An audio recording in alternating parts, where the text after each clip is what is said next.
अक्षय तृतीया का त्योहार आज पूरे देश में मनाया जा रहा है। ये त्योहार सौभाग्य और सफलता का प्रतीक है। इस दिन लोग देवी देवताओं से सौभाग्य प्राप्त करने की कामना करते हैं। इस दिन सोना खरीदने का भी प्रचलन है।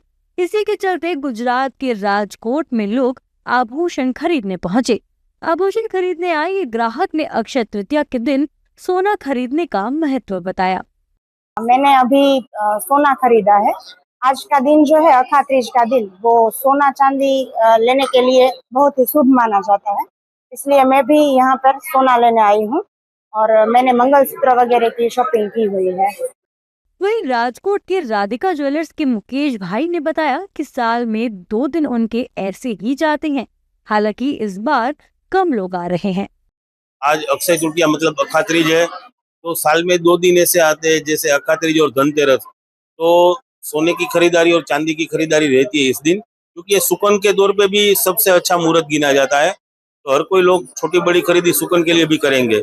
इस बार माहौल कम दिख रहा है, थोड़ा भाव की वजह से, और अंतरराष्ट्रीय मार्केट में जो युद्ध चल रहा है उसकी वजह से भाव में बहुत फ्लक्चुएशन है, तो ये भाव का असर काफी दिखाई। आपको बता दें, सनातन धर्म में अक्षय तृतीया को बेहद शुभ और पवित्र दिन माना जाता है। इसे आखा तीज के नाम से भी जाना जाता है। ये वैशाख मास के शुक्ल पक्ष की तृतीया तिथि को आता है। अक्षय शब्द का अर्थ है कभी कम न होने वाला। इसलिए इस दिन किया गया कोई भी शुभ कार्य, दान, जप या यज्ञ का फल कभी समाप्त नहीं होता, बल्कि सदैव बढ़ता रहता है। पश्चिम बंगाल विधानसभा चुनाव की सरगर्मी तेज हो गई है। बंगाल चुनाव प्रचार के लिए रविवार को प्रधानमंत्री नरेंद्र मोदी बिष्णुपुर पहुंचे। पीएम मोदी ने विजय संकल्प सभा को संबोधित किया। पीएम मोदी ने अपने संबोधन में कहा कि बंगाल चुनाव नया इतिहास बनाने जा रहा है। टीएमसी का भय काल जाने वाला और बीजेपी के भरोसे का सेवा काल आने वाला है। बंगाल के ये चुनाव नया इतिहास बनाने जा रहे हैं। टीएमसी का भय काल जाने वाला है। बीजेपी के भरोसे का सेवा काल आने वाला है। और साथियों, 4 मई को क्या नतीजे आने वाले हैं, इसकी झलक टीएमसी के बड़े नेताओं की भाषा में दिख रही है। कोलकाता में जो उनके बड़े नेता हैं, उनकी धमकियां, उनकी गुंडागर्दी की भाषा, उनका रोना धोना, ये 4 मई से पहले का एग्जिट पोल है। टीएमसी नेताओं की ये धमकियां खोखली है। इन धमकियों के पीछे टीएमसी वालों का डर है। ये डर ये है, जो अब तक बंगाल के लोगों को डराते थे, वो अब बंगाल टाइगर की दहाड़ से खुद डर गए हैं। अपने संबोधन के दौरान पीएम मोदी ने टीएमसी पर तीखा हमला बोला। पीएम मोदी ने कहा कि टीएमसी केवल घुसपैठियों की सुनती है। उन्होंने टीएमसी पर हमला करते हुए महिला आरक्षण बिल की भी बात की। महिला आरक्षण के लिए तो देश की संसद ने कानून बनाया है, अब समय आ गया है। टीएमसी सुनने को तैयार नहीं है। घुसपैठियों की सुनती है, कुर्मी समाज की नहीं सुनती है। लेकिन अपने वोट बैंक को संविधान के विरुद्ध आरक्षण देना चाहती है। कोलकाता हाईकोर्ट बार बार कह रहा है, ये नहीं चलेगा। लेकिन महाजंगल राज ऐसा है कि ये कोर्ट की भी नहीं सुनते। महिलाओं के आरक्षण के लिए तो देश की संसद ने कानून बनाया है। अब समय आ गया है, देर नहीं होनी चाहिए, उसको बस लागू करना है। लेकिन टीएमसी को ये पसंद नहीं आ रहा है। मैं बंगाल की हर बहन बेटी से कहूंगा, अब टीएमसी को सजा देनी है। पीएम मोदी ने पश्चिम बंगाल के बिष्णुपुर में चुनावी रैली को संबोधित करते हुए बीजेपी को वोट देने की अपील की। इस दौरान पीएम मोदी ने कहा कि समय बहुत कम बचा है, आप सभी लोग इस बार के विधानसभा चुनाव में बीजेपी को वोट कीजिए। साथियों, अब पहले चरण के मतदान के लिए कुछ ही घंटे शेष है। मेरा आप सभी से आग्रह है, हमारे सभी साथियों को भारी बहुमत से विजयी बनाएं। इस बार बीजेपी का सीएम शपथ ले, ये बंगाल की जनता का संकल्प है। पीएम सीएम एक साथे उन्नोयोने होवे दिने राते। इसी आग्रह के साथ आप सभी को बहुत बहुत शुभकामनाएं। बता दें कि बंगाल विधानसभा चुनाव का पहला चरण 23 अप्रैल को होना है और दूसरा चरण 29 अप्रैल को। बंगाल में चुनाव को लेकर बीजेपी अलर्ट मोड पर नजर आ रही है।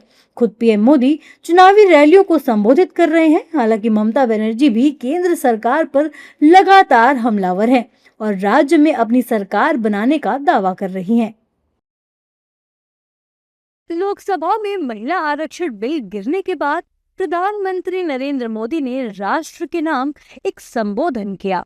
पीएम मोदी के संबोधन के बाद कांग्रेस और विपक्षी दलों ने ऐतराज जताया है।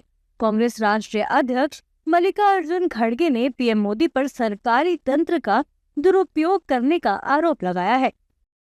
पिछले 12 सालों में दिखाने के लिए कुछ भी सार्थक न होने के कारण एक हताश और निराश प्रधानमंत्री ने राष्ट्र के नाम अपने आधिकारिक संबोधन को एक राजनीतिक भाषण में बदल दिया, जो कीचड़ उछालने और सरासर झूठ से भरा हुआ था। आदर्श आचार संहिता पहले से ही लागू है और ये बिल्कुल स्पष्ट था कि पीएम मोदी ने अपने विरोधियों पर हमला करने के लिए सरकारी तंत्र का किस तरह दुरुपयोग किया। ये लोकतंत्र और भारत के संविधान का घोर अपमान है।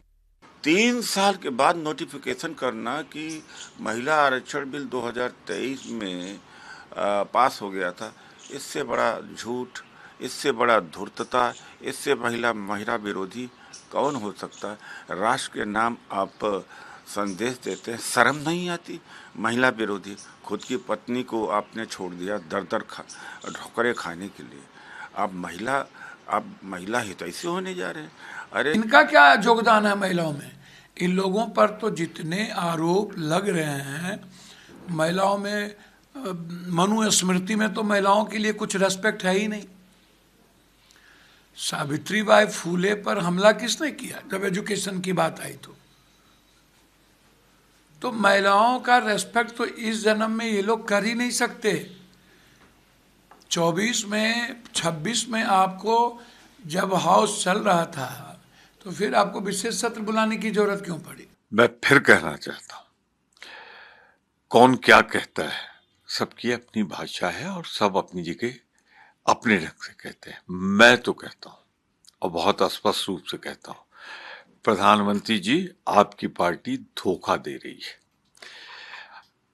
नाम है महिला आरक्षण का और अब आप भारत के संविधान और जो फेडरल स्ट्रक्चर है, संघीय ढांचा है, दोनों की हत्या कर रहे हैं। ये प्रयास था इस माध्यम से।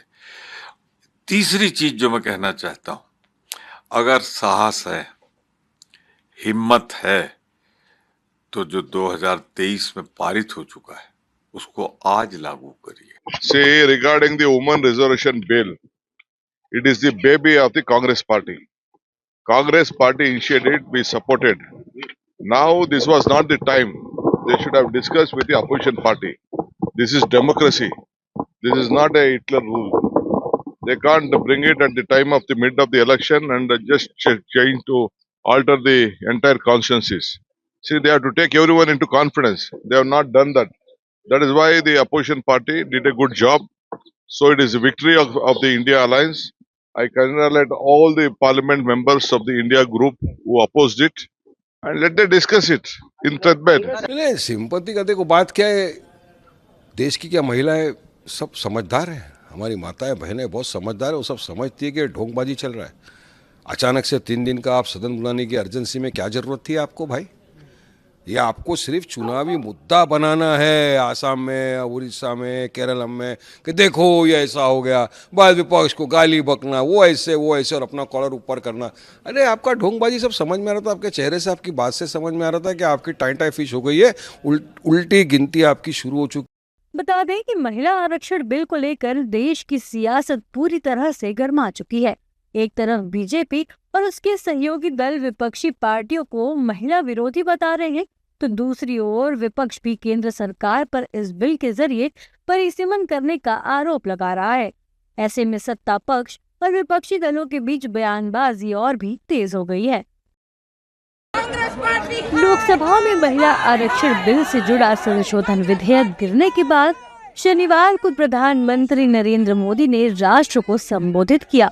इस दौरान उन्होंने बिल का विरोध करने के लिए कांग्रेस, समाजवादी पार्टी, डीएमके और तृणमूल समेत विपक्षी पार्टियों पर हमला बोला। इस दौरान उन्होंने विपक्षी पार्टियों पर नारी शक्ति की उड़ान को रोकने का आरोप लगाया। साथ ही उन्होंने देश की महिलाओं से महिला आरक्षण बिल पास न होने के लिए माफी भी मांगी है। मेरे प्यारे देशवासियों, नमस्कार। आज मैं एक बेहद महत्वपूर्ण विषय पर, विशेषकर देश की माताओं, बहनों और बेटियों से बात करने के लिए आया हूं। आज भारत का हर नागरिक देख रहा है कि कैसे भारत की नारी शक्ति की उड़ान को रोक दिया गया, उनके सपनों को बेरहमी से कुचल दिया गया। हमारे भरसक प्रयास के बावजूद हम सफल नहीं हो पाए। नारी शक्ति वंदन अधिनियम में संशोधन नहीं हो पाया। अपने संबोधन के दौरान पीएम मोदी ने कांग्रेस पर हर मुद्दे को लटकाने का आरोप लगाया। उन्होंने कहा कि कांग्रेस ने पड़ोसी देशों के साथ सीमा विवादों को लटकाया, पाकिस्तान के साथ पानी बंटवारे से जुड़े विवाद को लटकाया। कांग्रेस ने ओबीसी आरक्षण के विषय को 40 साल तक लटकाया। कांग्रेस का सिद्धांत ही यही है। पड़ोसी देशों के साथ सीमा विवादों को लटकाया। कांग्रेस ने पाकिस्तान के साथ पानी बंटवारे से जुड़े विवादों को लटकाया। कांग्रेस ने ओबीसी आरक्षण के निर्णय को 40 साल तक लटकाए रखा। कांग्रेस ने सैनिकों के लिए 1 रैंक 1 पेंशन को 40 साल तक रोके रखा। साथियों, कांग्रेस के इस रवैये ने हमेशा देश का बहुत बड़ा नुकसान किया है। कांग्रेस के हर विरोध, हर अनिर्णय, हर छल प्रपंच का खामियाजा देश ने भुगता है, देश की पीढ़ियों ने भुगता है। आज देश के सामने जितनी भी बड़ी चुनौतियां हैं, वो कांग्रेस के इसी रवैये से उपजी हुई है। हालांकि पीएम मोदी ने ये भी साफ कर दिया कि विपक्ष चाहे कितना ही जोर लगा ले, लेकिन बीजेपी सरकार महिला आरक्षण बिल लाकर ही रहेगी। पीएम मोदी ने कहा कि मैं देश की हर नारी को विश्वास दिलाता हूं कि महिला आरक्षण के रास्ते में आने वाली हर रुकावट को हटाकर रहेंगे। हमारा हौसला भी बुलंद है, हमारी हिम्मत भी अटूट है और हमारा इरादा भी अडिग है। मैं देश की हर नारी को विश्वास दिलाता हूं, हम महिला आरक्षण के रास्ते में आने वाले हर रुकावट को खत्म करके रहेंगे, हटा करके रहेंगे। हमारा हौसला भी बुलंद है, हमारी हिम्मत भी अटूट है और हमारा इरादा भी अड़िग है। महिला आरक्षण का विरोध करने वाली पार्टियां ये देश की नारी शक्ति को संसद और विधानसभाओं में उनकी भागीदारी बढ़ाने से कभी भी रोक नहीं पाएंगे। सिर्फ वक्त का इंतजार है। नारी शक्ति के सशक्तिकरण का बीजेपी एनडीए का संकल्प अक्षुण्ण है। कल हमारे पास संख्या बल नहीं था, लेकिन इसका मतलब ये नहीं है कि हम हार गए। बता दें कि शुक्रवार को महिला आरक्षण बिल पर लोकसभा में चर्चा हुई थी। लंबी चर्चा के बाद बिल पर वोटिंग हुई, जिसमें 2/3 बहुमत से दूर रहने के कारण बिल लोकसभा में पारित नहीं हो सका। बिल गिरने के बाद अब सत्ता पक्ष और विपक्षी दलों के बीच बयानबाजी तेज हो गई है। देखिए, देश विरोधी और महिला विरोधी कांग्रेस ने कल जो काम किया उससे एक बार ये फिर सिद्ध हो गया है कि देश हित में निर्णय लेने में कांग्रेस सबसे पीछे है। कांग्रेस की कई ऐतिहासिक भूलें हैं जिसने इस देश को पीछे ले जाने का काम किया। उसमें से सबसे बड़ी भूल कल उन्होंने लोकसभा में की, जब उन्होंने महिला सशक्तिकरण के हित में लोकसभा में 850 में से 280 महिलाओं को नेतृत्व देने का जो कानून कल सदन में आया था उसका विरोध किया। आज इंदौर नगर निगम की परिषद ने उनके खिलाफ निंदा प्रस्ताव भी किया है और शहर की महिला और पार्षदों ने कांग्रेस का भी विरोध कर प्रदर्शन किया। देखिए, जो 33% आरक्षण सभी बहनों को मिल रहा था उसका विरोध ये विरोधी दल, जो हम इसे विरोधी दल इसलिए कहते हैं कि कुछ भी अगर अमेंडमेंट होता है उन सभी में इनका एक ही काम रहता है विरोध का। तो इन्होंने कल वहाँ पर हमें योगदान नहीं दिया और विरोध किया और ये बिल पारित नहीं हो पाया।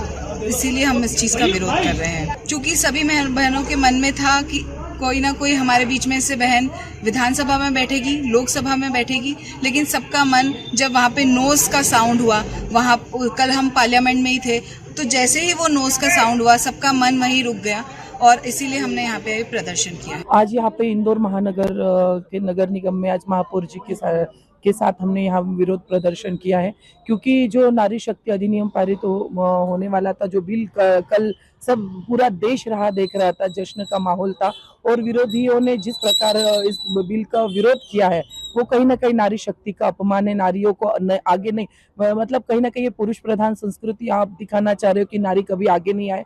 जो भारत यत्र नार्यस्ति पूज्यन्ते रमन्ते तत्र देवता वेदों में लिखा है, आज कहीं ना कहीं वो साक्षात आगे होने वाला था और ये उन्होंने विरोध किया था। इसीलिए आज हम सब ने उनका विरोध किया है कि अगर कहीं नारी आगे आ रही है तो आपने उनका साथ देना चाहिए, माननीय नरेंद्र मोदी जी का साथ देना चाहिए, क्योंकि ये अच्छा बिल था और सभी महिलाओं के हित में था। या कोई पक्ष विपक्ष नहीं था, महिला की बात थी।